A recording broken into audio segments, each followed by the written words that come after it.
Ladies and gentlemen, P6 is all about using our voice to connect with the audience and to engage with them emotionally. And listening to Jack speak, I found him to be enchanting, enlightening, and also very entertaining. He was definitely vivacious as a speaker, and I could not keep my eyes off him when he was speaking. The only problem was, too bad he's not a lady. But as I was listening to Jack, I realized that there were several strengths in his speech, and I'd like to share with you 3 strengths first. Firstly, I thought he was really lively, really expressive, really vivacious. And how did he achieve that? Was through his pace of speaking. It was energetic, there was a sense of urgency as he was speaking. So as he was speaking, we were all following to his story and to the reasons why he joined Toastmasters. And I thought that was wonderful.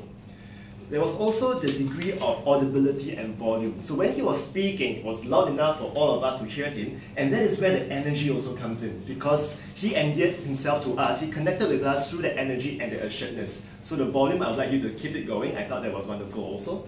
And finally, there was also the element of effectiveness. Remember the times when he paused so that he can deliver a punchline, when people thought that you were mute, or when your parents are still arguing, even though they are now in their 70s. When you pause, that allowed people to think, digest what you've just said, and created their laughter moments. I thought that was perfect. Now, having said this, I thought it was a great presentation, but I thought there were still some areas that we could try to enhance further. For example, let's consider the areas of using more purposeful pacing and pauses. So I realized that as you spoke, the pace was fairly consistent, it was energetic, but there were times when you can use more purposeful pauses. For example, you said this at the start. Have you ever wondered why I joined the Toastmasters? This is in order to find out, you need to go from the start. So you went through it. How about changing that a little bit? Have you ever wondered why I joined the Toastmasters? To find out, we have to start from the start. So you pause deliberately so there's more dramatic effect behind it. The second thing that you could try is also to use volume for emphasis.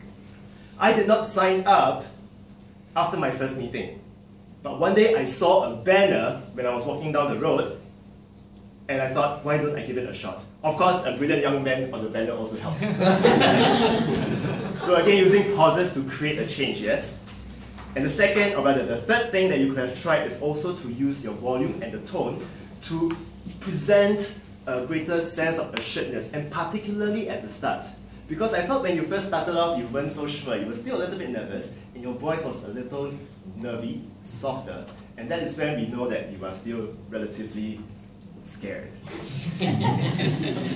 So in order to reverse that, you need to do the opposite. Because when you want to come across as assured, you can just start off, "Good morning, ladies and gentlemen. Today I would like to share with you my story about why I joined the Toastmasters." So there's more control behind it. So it's very simple to handle that. Just do the opposite. Now, Jack, I thought it was a wonderful story, wonderful sharing.